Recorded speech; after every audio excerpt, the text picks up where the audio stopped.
Hi there, this video is all about workflow tips and tricks. Now this whole section following is going to be a few videos on it. This particular video though is all the little bits and pieces that weren't big enough to have their own video, just like lots of little handy things.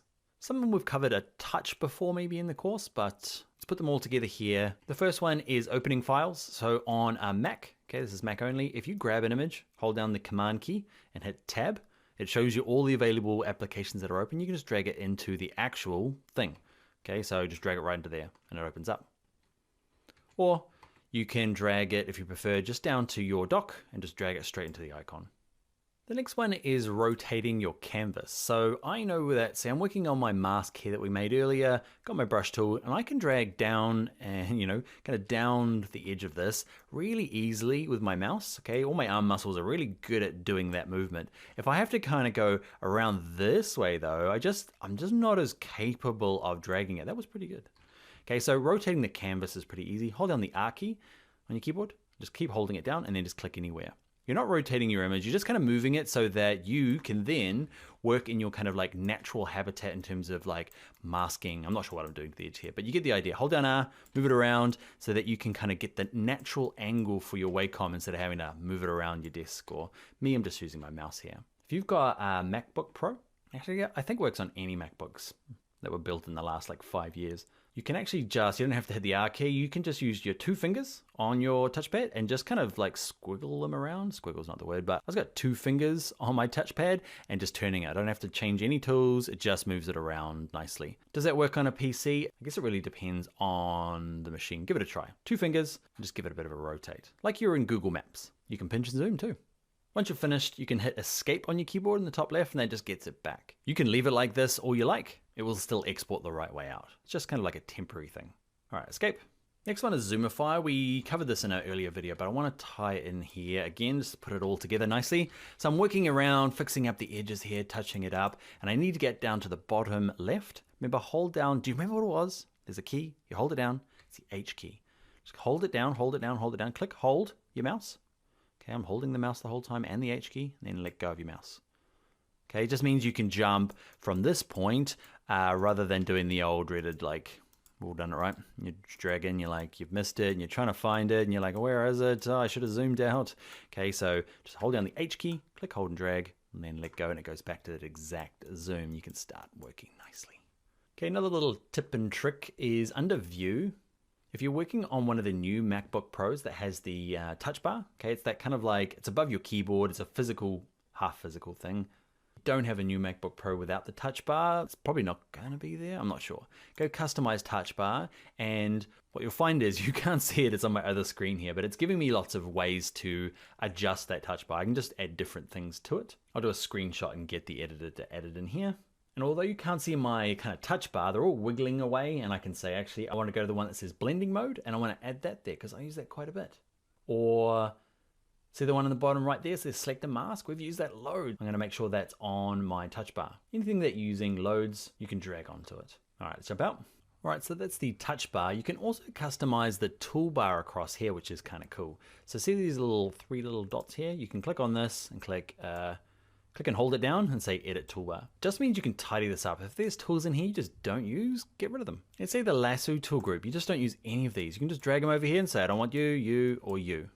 You can see it just disappeared out of my list, tidying it up nicely. You can always go back to restore defaults. Another cool thing you can do is, let's say the slice tool was helpful, it's not anymore, right? But whenever I tap C, it turns I'm not sure if you've done this, but you accidentally type C and you end up with that little graphic in the top left corner, and you spend ages through View trying to turn it off. You can say disable the shortcuts for anything that's hidden.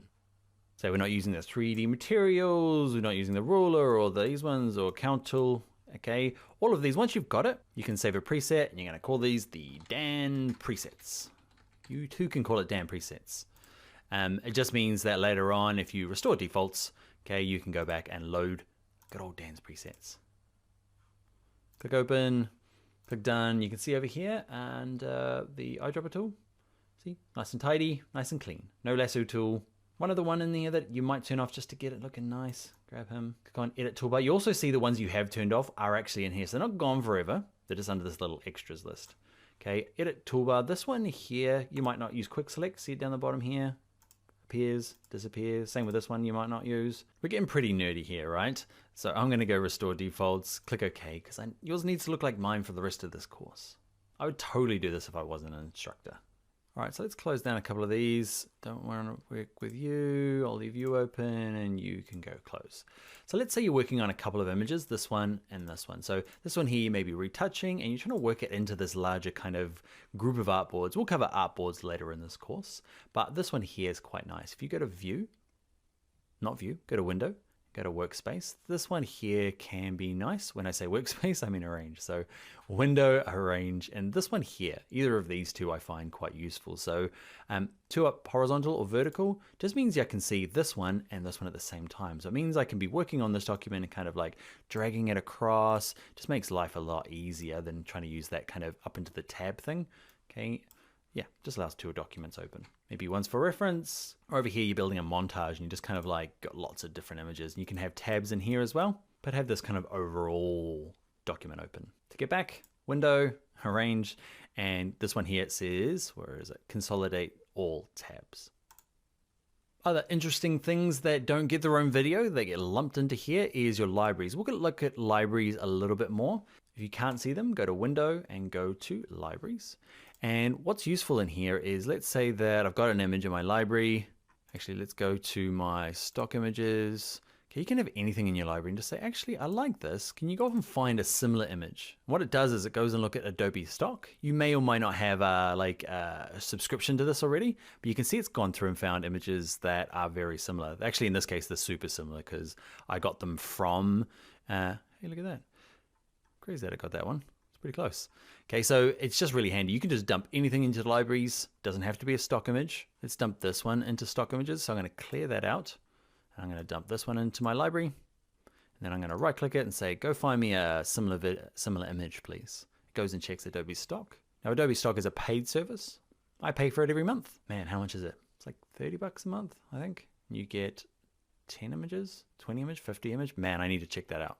More than I need at least. All right, so mine's taking a little bit of a long time because I'm working in some terrible internet at the moment, but you can see it's gone through and found stock images that match this kind of image here. It's not related at all to Adobe stock. It's just an image from Unsplash. So just dump it into your libraries and click Find Visually Similar. And if you have a paid subscription like me, I can just click on this one and say either download a preview, okay, or actually just pay for it, license it, and give it to me. Cool, huh? So if you are paying for like Shutterstock or iStock, they're great libraries, but there are just so many cool ties between Adobe stock. So you might look at switching over. All right, another little tip is if we go to, what do we got? Yeah, let's use this one here. So there's a graphic that I'm working on for, actually I've finished this one now, but let's say I've got this type here. I put it on its own layer. I'll get rid of this bit down here, just make it clean. Okay, so working with this font here, you can see it is font size. This is the line spacing or leading. So I can do a couple of things. One is I can just drag the icon up. Okay, that can be really handy. Instead of having to like go in here and type and go, oh, it only gives me 72. Okay, you can just kind of drag that icon up and down. We can also do in any field in Photoshop. So any field that we can find, I'll find a few more. There's ones up there, there's ones here. Just use so I've clicked in here. And I'm just going to use the up arrow on my keyboard. So up, up, up, up. It just goes up and down. Cool, huh? Just, you don't have to like hold and drag and type. Just use your up and down. And if you want to go a bit faster, just hold the shift key down. And it does it in like 10 points rather than 1. So it's just a good way. So if I want a bit bigger, I can just hold down. I just click in here, hold down shift, and just tap the up key. This works in any field, not just fonts. You can hear line spacing. There is no line spacing. Let's click on this one. So click in here and I can just go up, hold shift and down just to increase that. So it could be the points as well. So moving the X and Y position. It could be an adjustments layer. I could go into here and say, actually, not that one. You can click in here and just go up, up, up, up, up, and down, down, down, down, down. Hold shift, okay, and do that. So any field, bad example, I guess, but just any clickable field that has numbers in it, you can just use your up and down. Hold shift to make it go faster.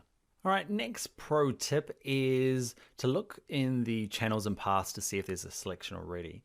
This is a stock library image. I've downloaded it. It was a PSD. And it's just one old layer. And you're like, oh man, I'm gonna have to mask these out. Okay, I can mask this out.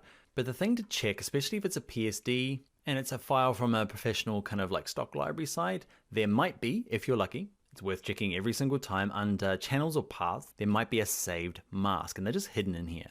See here under the paths, somebody's gone around this one with a pen tool already and it's just sneakily hiding here in paths. It's not obvious. I can click on it holding my command key and it turns it into a selection. It's a control key on a PC.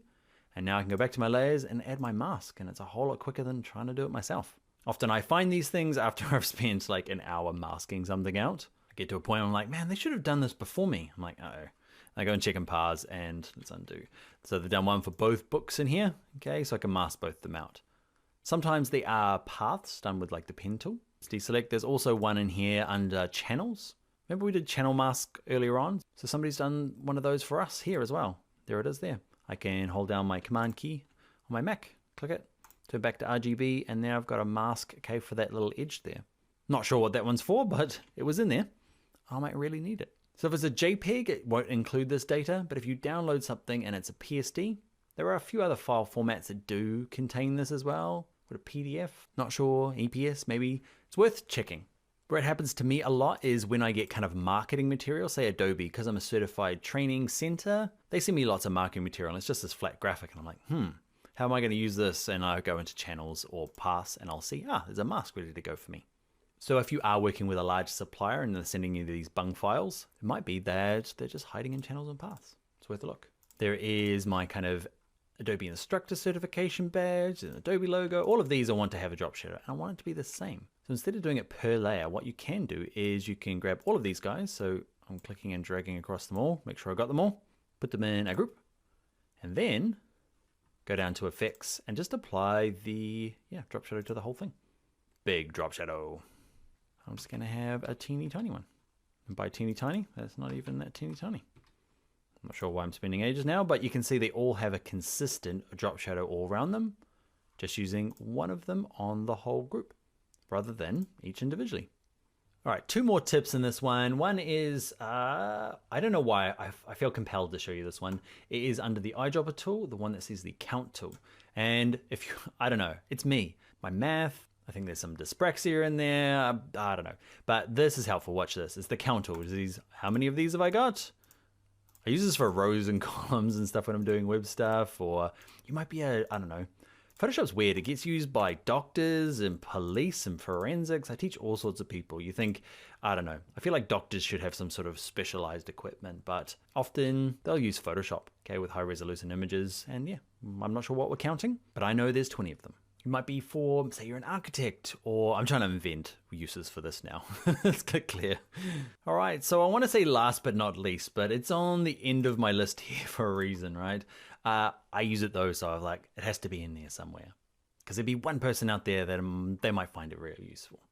So I made a basic selection in here, and most people don't know you can go to select and go to transform the selection, okay? And you can I can make it a bit bigger. I can shrink it down. I can transform a selection like I can do any other shape. I feel like we petered out at the end there. We started with some cool stuff and we ended up with transform selection. I hope you found something good in there. There's still a chunk more of our workflow tips and tricks, but they've got their own little videos now because they've got a bit more substance. So let's go and jump into one of those now.